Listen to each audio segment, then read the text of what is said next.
नमस्कार मित्रांनो, ठरलं तर मग या serialमध्ये काय घडले आपण ते बघणार आहोत. प्रतिमाला खूप काळजी लागते कारण सुमन अजूनही उठलेली असते. तेवढ्यात नागराज येतो. नागराजला ते प्रश्न विचारते की सुमन उठली नाही अजून. त्यावेळेस ताप आला आहे का असं नागराज विचारतो आणि सकाळी तर गाढ झोपली होती ती आणि मग म्हणून मी मॉर्निंग वॉकसाठी गेलो असं तो कळवतो. तिला काय झालं ते मी बघून येतो असं म्हणून तो तिथून निघतो आणि वर जातो. इकडे प्रतिमा सायलीला कॉल लावते आणि सुमनबाबत सांगते. त्यावेळेस असं कसं होऊ शकतं असं सायली बोलते आणि मी तुमच्याकडे येते असं ती बोलते. इकडे अस्मिता आणि अर्जुन हे डिस्कशन करत असतात की नागराजने कसं मारलं. त्यावेळेस नागराजने मारलं म्हटल्यावर प्रताप आणि कल्पनाचा शॉकच बसतो. लिगल कंप्लेंट करूयात आणि त्याला जेलमध्ये टाकूयात असं प्रताप बोलतो. त्यावेळेस हे देखील करायला मी मागं पुढे बघणार नाही असं अर्जुन बोलतो. इकडे बाहेर आल्यावर दोघेही रविराजच्या घरी जायला निघायला लागतात. इकडे प्रिया अश्विनला मनवायचा प्रयत्न करते पण तो काय मनवेना. ती गालावर हात फिरवते परंतु ऐकत नव्हता. तो तसंच निघून जातो.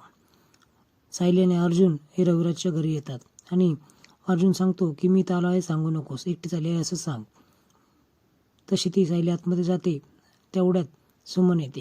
खूप डोकं जड पडलं आहे असं ती बोलते आणि झोप कशी काय लागली काय कळेना असं ती बोलते.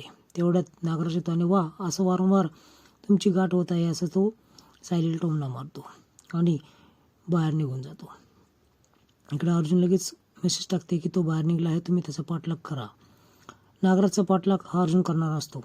इकडे सुमन सांगते की नागराजने जी मारहाण केली ती खूप असहनीय होती. त्यावेळेस प्रतिमा बोलते सायलीऐवजी तुम्हाला सांगायला पाहिजे होती, कमीत कमी देवराज यांना तरी सांगायची पाहिजे होती, पण हिंमत नव्हती असं सुमन बोलते. त्यानंतर सायली तिला खूप धीर देते. इकडे पाठलाग करत करत तो एका हॉटेलपर्यंत जातो. एवढ्या आउटसाईडला हा कुठे चालला आहे असं अर्जुन विचार करतो.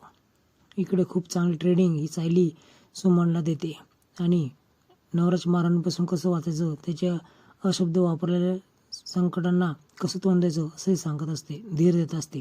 आत्मविश्वास वाढवण्यासाठी खूप महत्त्वाचं पाऊल ती उचलते आणि वेगवेगळ्या पद्धतीने ट्रेनिंग देखील देते की प्रतिकार कसा करायचा. सुमन सायलीला थँक्यू बोलते आणि तो आमची मुलगी असायला पाहिजे ती असं बोलते. इकडे चिकन लॉलीपॉप आणि चिकन बिर्याणीची ऑर्डर नागराज देतो आणि ऑर्डर कोणासाठी घेऊन चालला आहे हे अर्जुनला काही कळत नसतं. तो एका साईडला लपून बसतो आणि इकडे सायली आणि सुमन यांच्यामध्ये छान संभाषण होतं. मित्रांनो, पुढील भागामध्ये तुम्हाला बघायला मिळणार आहे ज्या हॉटेलमधून तो बाहेर पडतो त्या ठिकाणी अस्मिताचा नवरा आणि साक्षी त्याला दिसतात आणि तो फ्रॉड करत आहे असं त्याला कळतं.